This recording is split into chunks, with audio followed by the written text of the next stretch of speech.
Si vous êtes jeune avocat, il y a de fortes chances que vous êtes déjà dit « Oh là là, mais je devrais savoir faire ça ». Et pourtant, beaucoup de jeunes avocats découvrent très vite qu'il existe un décalage énorme entre la formation et la pratique. Dans cette vidéo, je vais vous expliquer comment les premières années de pratique sont souvent les plus difficiles et comment la supervision peut vous aider à traverser cette période. Si vous êtes jeune avocat, élève avocat, tout juste entré dans la profession, cette vidéo est pour vous. Il y a probablement un moment dont vous vous souvenez très bien, votre première audience. Vous aviez préparé le dossier, vous connaissiez les faits, et pourtant juste avant d'entrer dans la salle d'audience, vous avez été pris d'une panique. Parce que soudain, vous avez réalisé que ce que vous alliez dire devant le juge allait compter pour votre client, pour votre cabinet, peut-être pour votre confiance. Ces moments font partie de l'apprentissage de la profession, mais ils peuvent être très impressionnants en début de carrière.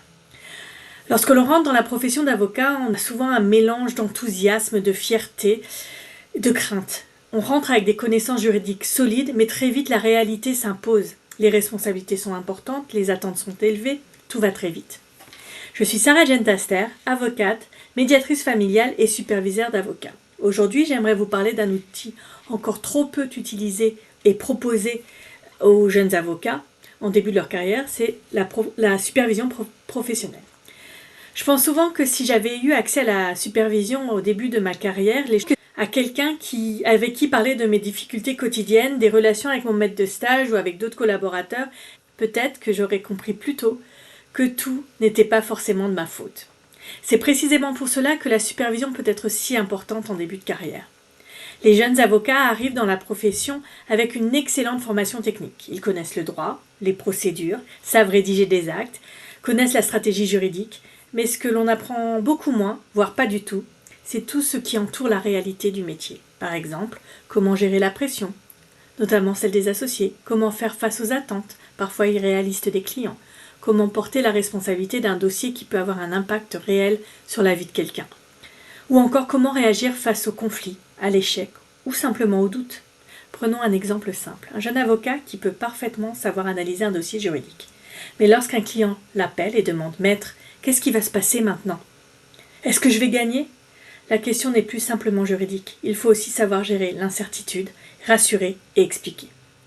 Très vite, beaucoup de jeunes avocats peuvent se dire « Je devrais savoir faire, je ne peux pas montrer que je doute, les autres semblent y arriver, pourquoi pas moi ?» Alors ces questions sont tout à fait normales, elles font partie de l'entrée dans la profession. Devenir avocat ne consiste pas seulement à maîtriser le droit, c'est aussi apprendre à trouver sa place dans la profession, développer son jugement professionnel et gérer les dimensions humaines du métier. On rencontre aussi de plus en plus une autre situation, celle du jeune avocat qui s'installe rapidement à son compte. Parfois par choix, parfois parce que les opportunités en cabinet ne correspondent pas à ce qu'il recherche. Cette liberté peut être stimulante, mais elle peut être également très exigeante, car lorsque l'on s'installe seul, on doit tout gérer en même temps. Les dossiers, les clients, les décisions stratégiques, la gestion du cabinet. Contrairement à ce que l'on imagine, ce n'est pas seulement une question de compétences juridiques, c'est une question de posture professionnelle et de solitude décisionnelle. Quand on est seul, il n'y a pas toujours un confrère dans le bureau d'à côté avec qui on peut parler d'un dossier difficile. Et la supervision va alors devenir un véritable espace de soutien professionnel. Parce que lorsqu'on s'installe jeune, on gagne en liberté, mais on peut aussi se trouver très seul face aux décisions. Alors pourquoi la supervision peut-elle être particulièrement précieuse au début? La supervision offre aux jeunes avocats cet espace rare dans la profession, un espace où l'on peut parler librement de sa pratique sans crainte d'être jugé ou évalué. Concrètement, ça permet par exemple de venir déposer certaines situations difficiles, comprendre ce qui joue dans une relation avec un client, un confrère ou un supérieur, mettre des mots sur le stress ou la peur de mal faire. Imaginons une jeune avocate qui sort d'une audience et qui a l'impression que tout s'est mal passé. Elle se dit « Je n'ai pas été claire. J'aurais dû répondre différemment. Le juge n'avait pas l'air convaincu. » Très vite, elle peut en conclure « Je ne suis peut-être pas faite pour ce métier. » En supervision, on peut revenir sur cette situation avec recul en se posant les bonnes questions. Que s'est-il réellement passé? Qu'est-ce que j'ai ressenti? Qu'est-ce que je pourrais faire différemment la prochaine fois? Ce type de réflexion permet de transformer une expérience difficile en apprentissage professionnel. La supervision peut également prévenir l'épuisement précoce. Beaucoup de situations de burn-out ne commencent pas après 20 ans de carrière. Elles apparaissent beaucoup plus tôt. Les jeunes avocats veulent bien faire, ils veulent prouver leur valeur, ils s'investissent énormément. Mais sans cet espace de recul, cette dynamique peut devenir épuisante. On peut commencer à ressentir une fatigue persistante, une perte de confiance, des tensions dans certaines relations professionnelles ou l'impression de ne jamais être à la hauteur. La supervision va donc agir comme un filet de sécurité en permettant d'identifier les signaux avant qu'ils ne s'installent durablement. C'est avant tout un outil de prévention. Si vous vous reconnaissez dans certaines des situations que je viens de décrire, sachez que beaucoup de jeunes avocats vivent les mêmes choses. C'est justement pour cela que j'ai développé des espaces de supervision pour les avocats en début de carrière.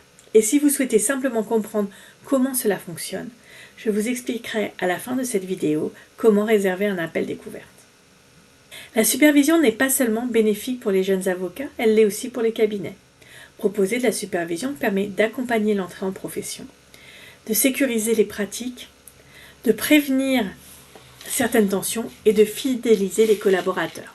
Un avocat supervisé progresse souvent plus vite, développe son jugement professionnel et gagne en autonomie. La supervision ne ralentit pas la performance, au contraire, elle renforce sur le long terme. Si vous êtes jeune avocat et que vous ressentez du doute, de la pression ou parfois de la fatigue, j'aimerais vous dire une chose simple, vous n'êtes pas seul. Ce que vous ressentez est légitime et vous n'avez pas apporté tout cela sans soutien.